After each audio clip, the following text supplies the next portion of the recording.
అందరికీ నమస్కారం. అందరికీ మున్సిపల్ కార్పొరేషన్ ఎన్నికల సందర్భంగా ఇప్పుడే మా కుటుంబ సభ్యులతో సహా ఓటు హక్కును వినియోగించుకోవడం జరిగింది. ప్రజల నుంచి మంచి స్పందన ఉన్నది. ప్రజలు స్వచ్ఛందంగా ఓటు హక్కును వినియోగించుకోవడానికి పోటీ పడుతున్నటువంటి పరిస్థితి మనం చూస్తూ ఉన్నాం. మేము మా కార్యకర్తలు అందరం కూడా మొదటి నుంచి కూడా ప్రతి ఒక్కరితో ఓటు వేయించాలి, ప్రతి ఒక్కరు కూడా ఓటు హక్కును వినియోగించుకో విధంగా ప్లాన్ తయారని చెప్పి మేము మొదటి నుంచి కూడా ప్లాన్ చేస్తూ ఉన్నాం. తెలంగాణ రాష్ట్ర వ్యాప్తంగా కూడా భారతీయ జనతా పార్టీ సంబంధించిన కార్యకర్తలందరూ కూడా ప్రతి ఒక్కరిని తీసుకొచ్చి ఓటు వేయించడం, మన ఓటు యొక్క ప్రాధాన్యత చెప్పడం, ఓటు విలువ చెప్పడం, కానీ ఓటును ఎవరు కూడా వేయకుండా ఉండకుండా ఉండే విధంగా తప్పకుండా ప్రతి ఒక్కరు ఓటు హక్కు వినియోగించుకునే విధంగా ప్రయత్నం చేస్తాం. ఇప్పటికీ మళ్ళీ అప్పీల్ చేస్తున్నాం మీడియా ద్వారా, ప్రతి ఒక్కరు కూడా ఓటు హక్కును వినియోగించుకోండి. ఓటును అమ్ముకునే ప్రయత్నం చేయకండి. ప్రజాస్వామ్య దేశంలో ఓటు అనేది ఒక ఆయుధం. మీరు ఇచ్చే తీర్పు దాన్ని దుర్వినియోగం చేయడమో వినియోగించుకోకపోవడమో అది మూర్ఖత్వం అవుతుంది. కాబట్టి ప్రతి ఒక్కరూ వచ్చి స్వచ్ఛందంగా కుటుంబ సభ్యులతో సహా వచ్చి ఓటు హక్కును వినియోగించాల్సిందిగా అందరికీ విజ్ఞప్తి చేస్తూ భారతీయ జనతా పార్టీ కార్యకర్తలు కూడా అప్పీల్ చేస్తూ ఉన్నా. మీ వార్డులలో మీ డివిజన్లో ప్రజలందరి చేత ఓటు వేయించుకునే విధంగా, ఓటు హక్కును వినియోగించుకునే విధంగా ప్రయత్నం చేయాలని చెప్పి అందరికీ అప్పీల్ చేస్తూ ఉన్నాను. ఓటు హక్కును పక్కా వినియోగించాల్సిందిగా కోరుతా ఉన్నాను. దాంతోపాటు రాష్ట్ర ముఖ్యమంత్రి గారికి ఎన్నికల మీద ఉన్న శ్రద్ధ, రాజకీయాల మీద శ్రద్ధ రైతుల మీద లేదు. ఇవాళ శంకరపట్నంలో ఇప్పుడే సమాచారం అందింది. రైతులు యూరియా కోసం రోడ్డు మీద ఎక్కి ఆందోళన చేసే పరిస్థితి. ఈ ప్రభుత్వానికి ఒక ప్లాన్ లేదు, ఒక ప్రణాళిక లేదు, ఒక నిబద్ధత లేదు, ఒక ఆలోచన లేదు. గత పంటకే యూరియా అందక రైతులు అవస్థపడే విషయాన్ని మనం చూస్తాం. యూరియా పక్కదారి పడుతున్నది, బ్లాక్ మార్కెట్లోకి పోతున్నది. లోడ్లు పోలీసులు పట్టుకుంటున్నారు, మీడియా పట్టుకుంటున్నారు, రైతులు పట్టుకుంటున్నారు. వాటన్నిటికీ వెనకాల కాంగ్రెస్ పార్టీ నాయకులు వస్తూ ఉన్నది. కాంగ్రెస్ పార్టీ నాయకులు యూరియాను బ్లాక్ మార్కెట్ తరలిస్తున్నారు, దాన్ని వ్యాపారంగా మారుస్తున్నారు తప్ప రైతులకు యూరియా అందించాలన్న సోయి లేనటువంటి ఒక మూర్ఖత ప్రభుత్వం కాంగ్రెస్ పార్టీ ప్రభుత్వం. ఇప్పుడు కూడా యూరియా అందక రైతులు ఇబ్బంది పడుతున్నట్టే రాష్ట్ర ముఖ్యమంత్రి గారు సమాధానం చెప్పాలి. వీళ్ళు గత ప్రభుత్వం లెక్కనే ప్రతిసారి కేంద్ర ప్రభుత్వాన్ని ఆడిపోసుకోవడం తప్ప, కేంద్ర ప్రభుత్వాన్ని విమర్శించడం తప్ప వీళ్ళు ఏం చేస్తున్నారు, ఏం చర్యలు తీసుకున్నారు, వీళ్ళ ప్రణాళిక ఏంది, రైతులను ఆదుకోవడానికి ఏ విధంగా చర్యలు తీసుకున్నారని చెప్పి కనీసం పట్టించుకున్న పాపాన పోని రైతు ద్రోహి ఈ కాంగ్రెస్ పార్టీ ప్రభుత్వం. ఫస్ట్ కేంద్ర ప్రభుత్వం తిట్టుడు బంద్ చేయరు. మీరు ఏం చేస్తారో ఫస్ట్ చెప్పండి. పోయినసారి రైతులు ఎంత కట్టకడ వాళ్ళ అవస్థలు చెప్పరాదు. వాళ్ళ అవస్థలు ఏమనంటే టీవీల ముందు రావడము, పత్రికా విలేకరుల సమావేశం పెట్టడము, ఇంత యూరియా ఇచ్చడము, ఇంత సప్లై చేసడము. నిజంగా అవి రైతులకు అందుతుందా? బ్లాక్ మార్కెట్ పోతుందా? బయట అడ్డగోళ్ళకి అడ్డగోళ్ళకి అమ్ముకుంటుర్రా? మరి రైతులు ఇంత అవస్థలు పడడానికి కారణం ఏంది? పోయినసారే ఇబ్బందులు పడ్డారు, కనీసం ఒక సమీక్ష నిర్వహించి పోయినసారి ఇబ్బందులు పడ్డారు, ఆ ఇబ్బందులు ఈసారి పడద్దు, ఈసారి దానికి అనుగుణంగా చర్యలు తీసుకోవాలని చెప్పి రైతులను ఆదుకోవాలని చెప్పి ఆలోచన రాష్ట్ర ప్రభుత్వానికి లేదు. ఏ పత్తు రాజకీయాలే ఏమనంటే ఓల్కోలు తిట్టుకోవడం, ఈ కాంగ్రెస్ వాళ్ళు బీఆర్ఎస్ తిట్టడం, బీఆర్ఎస్ వాళ్ళు కాంగ్రెస్ తిట్టడం. రైతుల గురించి ఆలోచించిన పాపన వాళ్ళు వీళ్ళు, ఈ రెండు పార్టీలు కూడా. ఎందుకంటే బీఆర్ఎస్ తిడితే బీఆర్ఎస్ వాళ్ళు పోయినసారి గదే చేసి వాళ్ళ ప్రభుత్వం హయాంలో ఇదే పరిస్థితి, ఇప్పుడు ఈ ప్రభుత్వం హయాంలో అదే పరిస్థితి. కానీ రాజకీయ విమర్శలు చేసుకుంటారు తప్ప రైతులు ఆదుకోవాలన్నటువంటి ఆలోచన లేకపోవడం దుర్మార్గం కాదు. ఇప్పటికైనా నేను అప్పీల్ చేస్తున్నా, మీరు రాజకీయ విమర్శలు తిట్టుకోవడం బంద్ చేయండి. ఫస్ట్ రైతులు ఇబ్బంది పడుతున్నారు, ఉద్యోగస్తులు డిఏలకే ఇబ్బంది పడుతున్నారు, రిటైర్మెంట్ అయినటువంటి ఉద్యోగస్తులు వాళ్ళ బెనిఫిట్స్ దాకా వాళ్ళు ఇబ్బంది పడుతున్నారు. వాటి గురించి ఆలోచించండి. వాటి గురించి చర్చ జరపండి, వాటి గురించి విమర్శ చేసుకోండి. దాన్ని పక్కకు పెట్టి ఓడికొని విమర్శ చేసుకొని ఇష్యూని పక్కదారించే ప్రయత్నం చేయడం ఈ రెండు పార్టీలు ఒకటే. వీళ్ళు ప్రజల సమస్యలను, రైతు సమస్యలను, ఉద్యోగుల సమస్యలను, ప్రజల సమస్యలను తప్పుదారి దృష్టి మళ్లించి ఓరుకోరు తిట్టుకొని ఒక ప్లాన్ ప్రకారం ఇద్దరు కలిసి ముందుకు పోతున్నారు. దీన్ని ప్రజలు గమనిస్తున్నారు. ఇప్పటికైనా రాష్ట్ర ప్రభుత్వం డిమాండ్ చేస్తున్నా యూరియా విషయంలో జాగ్రత్త తీసుకోండి, కేంద్రాన్ని తిట్టుడు బంద్ చేయండి. దానివల్ల రైతులు నష్టపోతున్నారు, తెలంగాణ రాష్ట్రం నష్టపోతున్నది. యూరియా అందించాల్సిందిగా నేను అప్పీల్ చేస్తాను.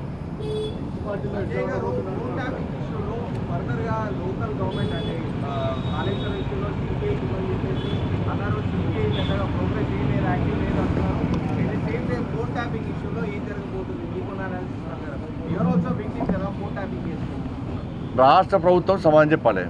రాష్ట్ర ముఖ్యమంత్రి గారే ఆయననే పరిచయం ముఖ్యమంత్రి కాకముందే అయిపోయాడు. నాదే ఫోన్ ట్యాబ్ చేసి అని చెప్పి ఆయనే అయిపోయాడు. నిన్న మన రాష్ట్ర మంత్రి అయిపోయాడు. మరి రాష్ట్ర మంత్రినే ఫోన్ ట్యాపింగ్ చేస్తుందంటే ఎవరు చేస్తారు?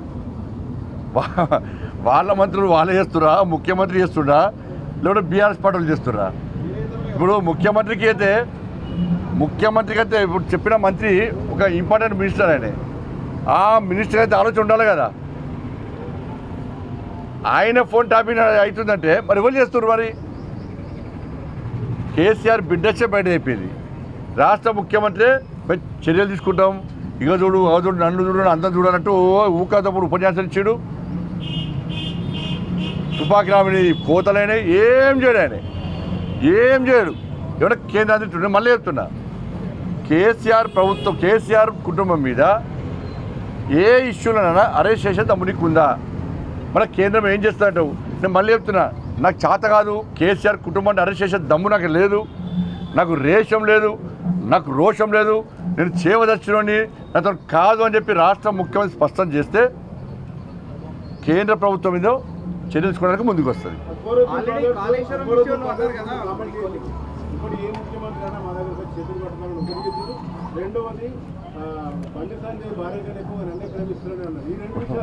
ఎంఏ పార్టీ కాంగ్రెస్తో సంసారం చేస్తుంది, బీఆర్ఎస్కు కన్ను కొడుతున్నది.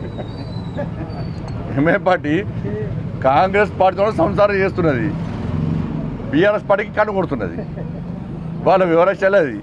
నేను మళ్ళీ చెప్తున్నాను, మా కుటుంబం కంటే ఈ దేశ భద్రత ముఖ్యము, ధర్మం ముఖ్యం. కాబట్టి ఎంఏ పార్టీ యొక్క దేశద్రోహ విధానాలను అడ్డుకోవడానికి ప్రతిరోజు తలుచుకుంటాం, గ్యారంటీ తలుచుకుంటాం. ఎందుకు తలుచుకుంటామంటే రామాయణంలో మొన్న రామాయణంలో రాముడు ఎప్పుడు రావణునే తలుచుకుంటాడు, రావణాసురుడిని. మహాభారతంలో పాండవులు ఎప్పుడు కౌరవునే తలుచుకుంటారు. మేము కూడా ఓవైసీ తలుచుకుంటాం. ఎంఏ పార్టీని నామరూపాలు లేకుండా ఈ తెలంగాణ రాష్ట్రం నుంచి తరిమి కొట్టడమే భారతీయ జనతా పార్టీ యొక్క లక్ష్యం. కాబట్టి ఎంఏ పార్టీ ప్లాన్ ప్రకారము అన్నను కాంగ్రెస్ పార్టీ సపోర్ట్ చేస్తాడు, తమ్ముడేమో ఇంకో పార్టీ సపోర్ట్ చేస్తాడు. వీళ్ళిద్దరూ లోపాయకార ఒప్పందం.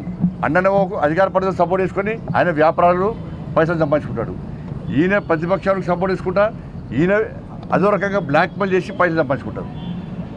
కాబట్టి ఎంఏ పార్టీని ముస్లిం సమాజం పట్టించుకునే పరిస్థితి లేదు. త్రిబుల్ తలాక్ విషయంలో ముస్లిం మహిళలు ఆలోచిస్తున్నారు, దాన్ని ఎంఏ పార్టీ గుర్తుంచుకోవాలి. ఎలక్షన్ కోడ్ కదా మనం.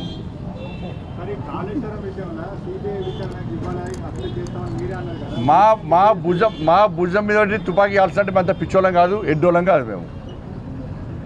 నేను ముఖ్యమంత్రి డిమాండ్ చేస్తున్నా, నేను మళ్ళీ చెప్తున్నా, నీకు అరెస్ట్ చేసే దమ్ముందా లేదా? అరెస్ట్ చేస్తావా చేయవా? నీతో చేత కాదని చెప్పి నువ్వు నాతో కాదు అని చెప్పాను, నాతో కాదు అని చెప్పాను, పని చేస్తాం. ధన్యవాదాలు. సంజయ్ గారు, లాస్ట్ క్వశ్చన్. మొన్న ముఖ్యమంత్రి తన ఇంట్లో ప్రెస్ కాన్ఫరెన్స్ పెట్టి సహచార మంత్రి పైన కిషన్ రెడ్డి గారి పైన అలిగేషన్ చేశారు. కిషన్ రెడ్డి సిబిఐకి ఇస్తే రేపు ఎల్లుండో నేను ఖచ్చితంగా కాళేశ్వరం విషయంలో యాక్షన్ తీసుకుంటాము అని అన్నారు. ఇప్పటికీ అసలు దాని మీదనే లేవు. ఇన్ఫాక్ట్ కిషన్ రెడ్డిని కిషన్ రావుగా పేరు మార్చుకో అని చెప్పి ఇలాంటి సెటరికల్ కామెంట్స్ చీఫ్ మినిస్టర్ ఒక ముఖ్యమంత్రి స్థాయిలో ఉన్న వ్యక్తి కులాల ప్రస్థానం తీయడము అది మూర్ఖత్వం. కులాల ద్వారా రాజకీయాలు చేయాలనుకుంటే ఇలా ఈ దేశంలో ఏ రాజకీయ నాయకుడు పైకి రాడు, భూస్థాపితం అయిపోతాడు. కానీ రాష్ట్ర ముఖ్యమంత్రి యొక్క వ్యవహారాలు చూసిన తర్వాత ఇవాళ ఈ కులాల మధ్య చిచ్చు రేపేటువంటి ఒక ప్లాన్ ముఖ్యమంత్రి చేస్తున్నాడు. అంబేద్కర్ లాంటి మహానుభావుడే కులరహిత సమాజ నిర్మాణం కోసం బాబాసాహెబ్ అంబేద్కర్ కలగలడు. అంబేద్కర్ గారి ఆలోచనకు తూట్లు పడుతున్న వ్యక్తి రాష్ట్ర ముఖ్యమంత్రి. కాబట్టి ముఖ్యమంత్రి తన వ్యవహారాలు మార్చుకోవాలి, ఈ అడ్డగోలు విమర్శలను అర్థం పర్థం విమర్శలు మార్చుకోవాలని చెప్పి కులాలను టార్గెట్ చేసి మాట్లాడడము బంద్ చేయాలని చెప్పి రాష్ట్ర ముఖ్యమంత్రి గారు విజ్ఞప్తి చేస్తారు. సంజయ్ గారు, ఉమ్మడి కరీంనగర్ జిల్లా రాజకీయాలు మీరు అబ్జర్వ్ చేస్తున్నారు కదా, జగిత్యాలలో జీవన్ రెడ్డి కాంగ్రెస్లో చూస్తున్న తీరు ఎట్లా చూస్తారు సార్? ఇప్పుడు నేను ఇంతకుముందు చెప్పినా మళ్ళీ చెప్తున్నా, కాంగ్రెస్ పార్టీని వాళ్ళు నాశనం చేసుకోవడానికి కాంగ్రెస్ పార్టీ నాశనం చేసుకోవడానికి ఇతర పార్టీలకు అవకాశం ఇయ్యరు, వాళ్ళే నాశనం చేసుకుంటారు. ఆ బంపర్ ఆఫర్ ఇంకోరికి ఇయ్యరు.